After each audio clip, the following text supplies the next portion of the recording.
6月2日火曜日に東証マザーズ名称セントレックスに上場予定の7369メイホホールディングスを解説したいと思います。メイホホールディングスは子会社13社で構成されており、建設関連サービス事業、人材関連サービス事業、建設事業及び介護事業を主たる事業としております。東証マザーズ名称セントレックス上場の小型案件となり、想定時価総額 25.1 億円、吸収金額 7.8 億円になります。IPO 上場間近のこの銘柄を今回のハズピン解説で抽選申し込みするのもよし、抽選を見送るのもよし、はたまた上場後の株式購入の参考にするのもよし、それは全てあなた次第です。それでは IPO の世界へいってらっしゃい。と、その前に建設業界の動向を把握しておきたいと思います。今回は建設業の今を伝え、未来を考える情報を提供している一般財団法人建設業振興基金の月刊誌建設業振興ウェーブの記事から抜粋して動向を把握したいと思います。2021年の建設業界の動向をさらってみる。新型コロナウイルスの影響が色濃く出た状態で始まった2021年も、建設インフラ産業では着実に業務を前に進めていくことが求められている。21年の仕事をスムーズに進めたり、ちょっとしたコミュニケーションを図ったりするのに役に立つ今年の重要キーワードをいくつか紹介していく。都市部を中心に新型コロナウイルスの感染状況がなかなか収まらない状況でスタートした2021年。そんな環境ではあるものの、建設やインフラの仕事は社会のエッセンシャルワークであり、継続を求められる仕事が少なくない。今回は人々の生活や安全を支える仕事を続けていくために知っておきたい21年の建設関連のキーワードを紹介していく。まずは法制度や行政に関するキーワードから紹介する。一つ目は第5次社会資本整備重点計画だ。20年度末に期限を迎える第4次社会資本整備重点計画を改定し、21年度から25年度の5年間にわたるインフラ整備の重点目標を提示する。自然災害への備えやインフラの老朽化への対応など、これまで取り組んできた項目に加え、情報技術の活用によってインフラから新しい価値を引き出したり、インフラの多目的、複合的な活用によって生活の質を高めたりする取り組みにも注力していく。2つ目は施工管理技師だ。管理技術者を補佐する技師補の創設に伴って、一級の施工管理技師の資格制度が見直され、専任の技師補を現場に配置した場合に、管理技術者が2現場を兼任できるようにした。この変更に伴って、施工管理技師の資格試験がこれまでの学科と実地という枠組みから第1次と第2次の枠組みに変更された。21年の試験からは、従来の学科と実地の試験で出題されてきた問題の一部が組み替えられる見通しだ。技術者の領域では、実務者のドローンへの関心は高い。21年には通常国会で航空法改正案が提出される見込みで、政府は操縦者の目が届かない範囲でも市街地の上空を飛行できるようにする方針を掲げている。この法改正に伴って、国は機体の安全性を認証する制度を創設する予定だ。さらに、操縦者の技術を証明するライセンス制度も立ち上がる見通しとなっている。現場のコロナ対策グッズや夏場の作業に向けた冷却グッズなどもさらなる広がりが出てくると考えられる。インフラの建設プロジェクトでは、今後も道路網の整備が一段と進む。首都圏では圏央道の整備が大詰めを迎える。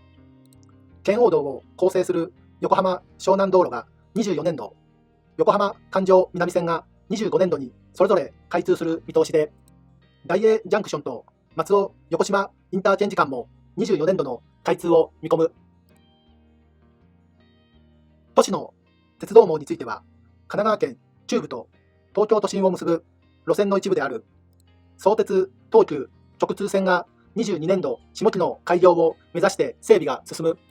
大阪市内では南北を貫く浪速筋線の工事において、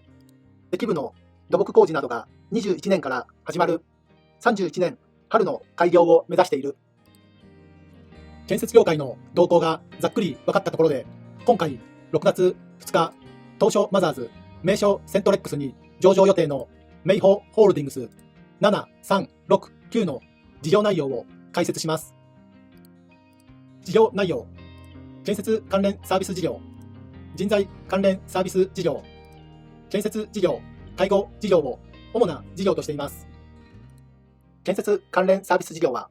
国及び地方公共団体を主な顧客とし、公共工事におけるコンサルタント業務を提供しています。主なサービスとして、交通量等の各種調査、測量、設計、保証コンサルタントと、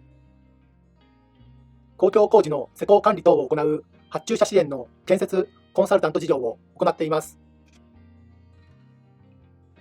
人材関連サービス事業は、ゼネコン各種製造業、工場、学校等の設備や建設会社向けに技術者派遣、製造業派遣、警備事業を行っております。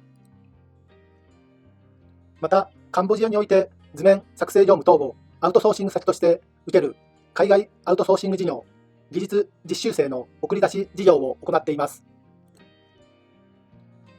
建設事業では、国及び地方公共団体を主な顧客として、建設工事、国道維持管理工事、緑化及びのり面工事等中部エリアを中心に地域に密着した建設事業を行っております。介護事業は、介護・心身機能の維持や改善の支援を有する方に対し、通所介護、送迎、入浴、食事、機能訓練等のサービスと、認知症対応型通所介護、居宅介護支援のサービスを提供しています。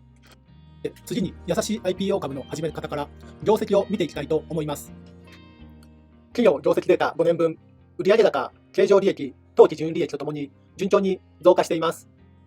IPO で得た資金は事業拡大を見据えた広告宣伝費、人件費、その他及び長期借入金の返済に充てる予定です。株主構成ロックアップ、小松社長、比率 62.49%、ロックアップ180日間です。IPO スケジュール、抽選申し込み期間5月18日火曜日から5月24日月曜日、当選発表日5月25日火曜日、購入申し込み期間5月26日水曜日から5月31日月曜日、上場日6月2日水曜日。IPO 当選株数、公募株数